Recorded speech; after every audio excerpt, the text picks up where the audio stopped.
you know, like the hippie jacket. She said she cherished it until somebody stole it. I'm like, stole it? Was it Pipeheads on the road? Of course it was Pipeheads on the road, because you know Ray Charles was over there shooting dope, so somebody was stealing something. You know, it's always a dope fiend somewhere stealing shit.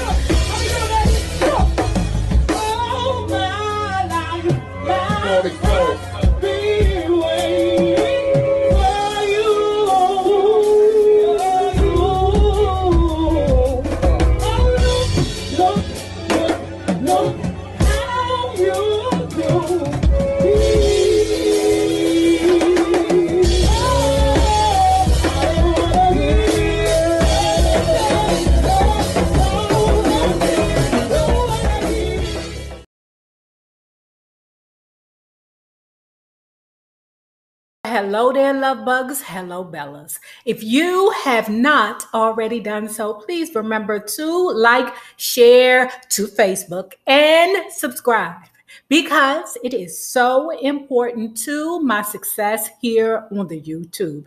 And if you are not already a part of our Bella Book Club, please remember to hit the Patreon link below and or the join button. And for a small $5 monthly fee, you can be privy to all the shenanigans before YouTube gets it, if YouTube gets it. Now, let's talk about David Ritz, My Life. David Ritz, The Life of Aretha Franklin, part, what is this? 6 or 5. Anyway, guys, where we left off, Aretha Franklin is on the road with her father. She has dropped out of high school and she now has 2 children. Okay. There were speculations that the baby father for the first child was Sammy Cookie and or CL Smoothie, her father. Now, I've been noticing in the comments that a lot of people are saying, Nay, you're saying that she had the baby at 13, but in actuality, she had the baby at 12, right? So I'm only saying what David Ritz said. He said 13. Same time, African-American music is crossing over. The white people is in love with the Nat King Cole. Ooh, child, you could not tell my grandmother that she was not Nat King Cole's future baby mammy. You heard me? Oh my God, them old ladies love that old. After Billy Eckstine came Nat King Cole. Okay, Nat King Cole. Some of you may remember. I don't. I just seen, you know, like reruns, because I ain't that goddamn old. But anyway, he had a national TV show that was aired on NBC in 1956. White folks fell in love with that dark, chocolatey, white teeth, concholine, and his head smooth wave that would eventually turn into a jerk. Did he have a Jerry curl? Anyway, I don't know. But anyway, the white folks fell in love with his smooth ass. Ray Charles saw the formula of Nat King Cole, and he created a trio patterned after Nat King Cole. Now, what happened was Chess Records got a hold of Ray Charles and said, brother, listen, America already has a Nat King Cole. We need you to be Ray Charles. Then you got that down gritty, is it blasphemous music? Because what Ray Charles was doing was he was taking songs like This Little Light of Mine and turning them into This Little Girl of Mine. Blasphemy, blasphemy. I know them church folks, right after they hunched them, they threw stones. Ray Charles created a backwoods country soul that would break down the doors for up-and-coming singers like Aretha Franklin, okay? So while in 1956, you got Ray Charles. And listen, hold on, y'all. Y'all is some niggas. Y'all is terrible for this. Why y'all keep saying that Ray Charles, how Ray Charles see them orgies going on or them 3 for sons going on? He ain't see shit. Y'all is wrong for that, okay? You know he got a partner right there telling him, listen, Ray Charles, it's a bunch of ladies and it's a bunch of church folks in here, okay? And they getting into it. And Charles is probably like, oh yeah, okay, just lead me to a mattress. That's all you got to do. But y'all talking about Ray Charles, how Ray Charles. Anyway, getting back to what I was trying to say. So while in 1986, you got Ray Charles busting into the scene, breaking down doors, you also had James Brown giving us Please, Please, Please. Okay. admired them all, girl. Yes, you could admire them, Riri, but listen, they saying that you had a whole hot pussy around here, Aretha. I don't give a fuck about that. You a woman, you single, you free. You can hunch whatever you want to. But it seemed like you did a lot of hunching underage with a lot of older men. I'm not bashing Riri for it because bitches do it all the time. Niggas do it all the time. It's a part of history. I don't care what color you are. It's just what happened. 12 is very inappropriate. Very, very, very, very inappropriate. You know. Yeah, and I'm gonna leave that right there and walk away. Now, CL Smooth looked at other singers like Mahalia Jackson. What's her name? Savon, what's her name? Sarah Vaughan, Della Reese, and Dinah Washington. Like, yeah, they all great singers, but my baby is better. You right. You right. Sister Irma, you know, that's her oldest sister, right? Her oldest sibling with her mother, Barbara Siggers, and her father, CL Smoothie. They don't talk too much about Vaughn. Like, I've gotten like a third through the book, because this is the long book. And we haven't said anything about Vaughn. You know, I hope that Vaughn pops back up somehow because, you know, he is a sibling. Sister Irma says that while Nat King Cole's light was dimming, that's because, you know, them white folks on NBC can't take black folks but for so long, okay? You know, they get antsy when it comes down to us. Let's bring in the new Negro, okay?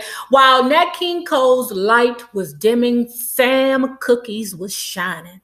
Okay. And Aretha was hurrying up to make the change, just like Sammy Cookie. Because remember, Sammy Cookie came from gospel also. Now, Johnny Taylor recalls when he replaced Sam Cookie in the Soul Stirrers after Sam Cooke left. He says he recalls a time where him and Clara Ward, the Ward sisters, and Aretha Franklin were all on the same bill, the same ticket, the same tour, okay? He recalls a day when CL Smooth took Clara out back. I don't know.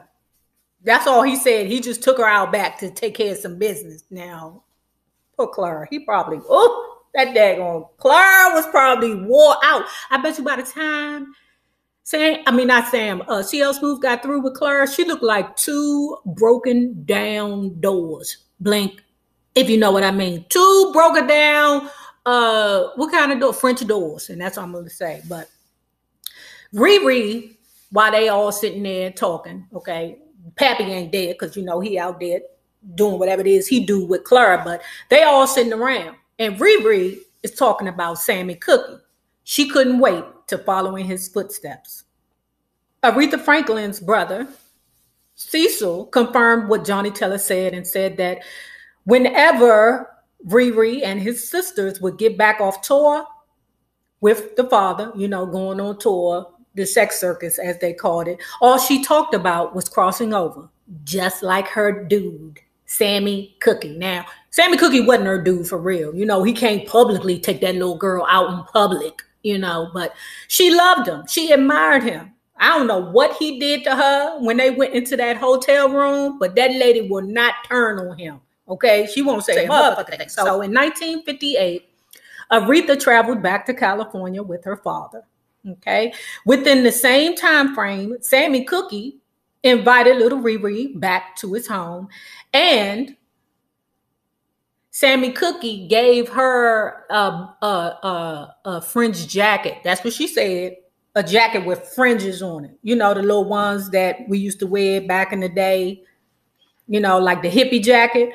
She said she cherished it until somebody stole it. I'm like, stole it? Was it Pipeheads on the road? Of course it was Pipeheads on the road, because, you know, Ray Charles was over there shooting dope, so somebody was stealing something. You know, it's always a dope fiend somewhere stealing shit. Okay. Aretha idolized her gospel counterparts. Those that came before her set the precedence for her. But her and her father both knew that in light of Sam Cooke's crossover, it was time for her to do the same. Mm-hmm. Now, while Riri was preparing for crossover success, Barry the